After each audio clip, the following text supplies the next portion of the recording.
Yo mga idol, kamusta? Sports Talk PH nga pala. Ang banat ni Davies, pag-usapan natin yan mga idol. Ngunit bago ang lahat ay huwag kakalimutang mag-subscribe at i-click ang notification bell button for more sports talk.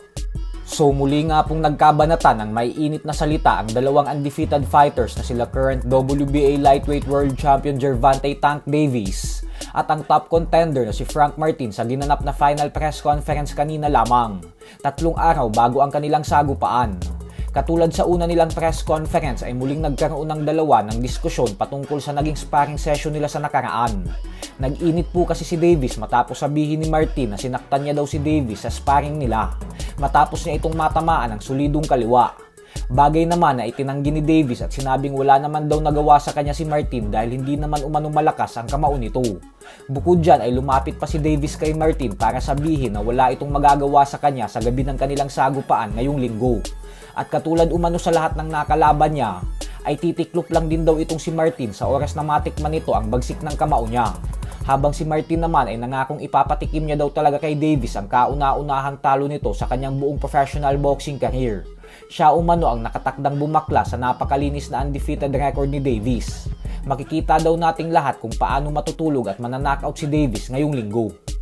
Bukod dyan ay dahil kasama ni Martin ang former welterweight king na si Errol Spence Jr. sa press conference kanina, ay hindi na din ito pinalagpas ni Davies at sinabing sumasama lang daw itong si Spence sa event na ito upang makakuha ng porsyento sa kikitain ni Martin dahil nangangailangan daw talaga itong si Spence ng pera ngayon.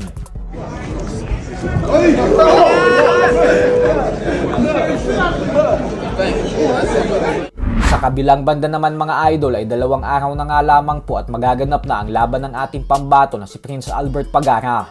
At kapansin-pansin nga po na nasa napakagandang kondisyon na ito ngayon gawa ng bato-bato na ulit ang kanyang pangangatawan. Kaya naman mukhang wala na itong magiging problema sa pagkuha ng tamang timbang sa official and final weigh-in bukas.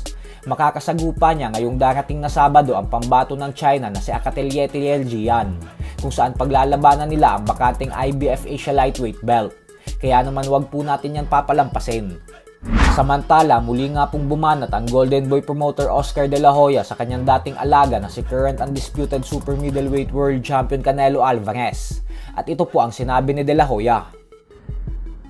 Canelo, I just saw another video where you're still talking shit. All you say is him, that, oh, he stole from me. Well, obviously, aside from defaming me, why don't you look inside your own circle? Because I know for a fact that people are stealing from you.